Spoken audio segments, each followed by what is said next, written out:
Bonjour à tous, la dernière fois nous avons étudié les différentes stratégies de prix et donc aujourd'hui on va parler du prix magique, du prix d'acceptabilité et on abordera également donc comment fixer un prix par rapport au coût de production.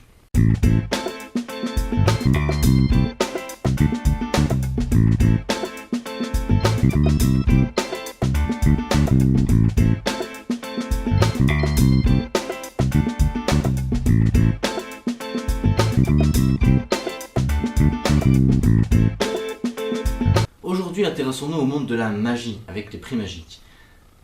Les prix magiques sont des prix qui ont un effet psychologique sur le consommateur. Il peut s'agir de prix ronds, donc par exemple 2 euros ou 5 euros, qui ont un effet bénéfique puisqu'il s'agit de la valeur des pièces et des billets.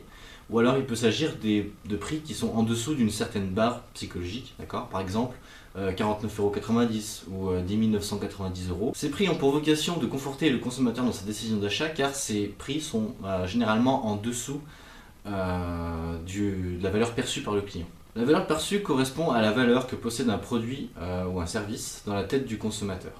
La valeur perçue est la valeur qu'un produit va avoir dans la tête du consommateur.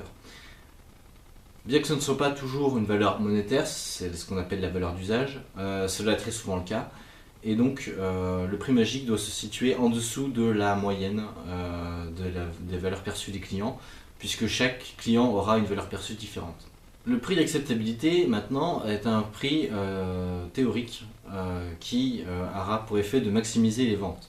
On l'obtient en interrogeant un panel de consommateurs qui vont dire pour chaque niveau de prix s'ils sont prêts ou non à acheter le produit. En croisant les résultats, on obtient le prix d'acceptabilité. Cette méthode est faite pour satisfaire le plus grand nombre de clients, ce qui peut se solder par exemple par un prix d'acceptabilité en dessous du coût de production. A propos du coût de production, on va en parler un petit peu. Donc le coût de production en fait est la somme des coûts nécessaires à la production d'un produit.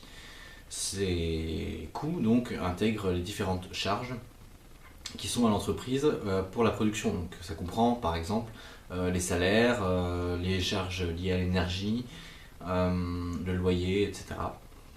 Le coût de production en fait est la base sur laquelle on va s'appuyer la plupart du temps pour fixer le prix d'un produit.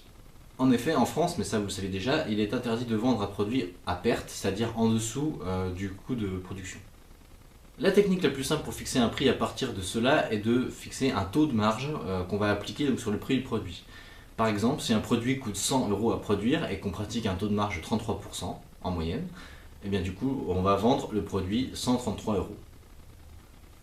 On peut également modifier ces résultats qu'on a trouvés donc en modifiant le taux de marge par rapport au prix d'acceptabilité qu'on a trouvé juste avant, ou alors en utilisant donc, une stratégie de prix qu'on a vu la dernière fois, se dire par exemple avec ce niveau de prix là on serait donc équivalent, on peut décider de faire une stratégie de pénétration et donc du coup de baisser les prix et donc de baisser la marge.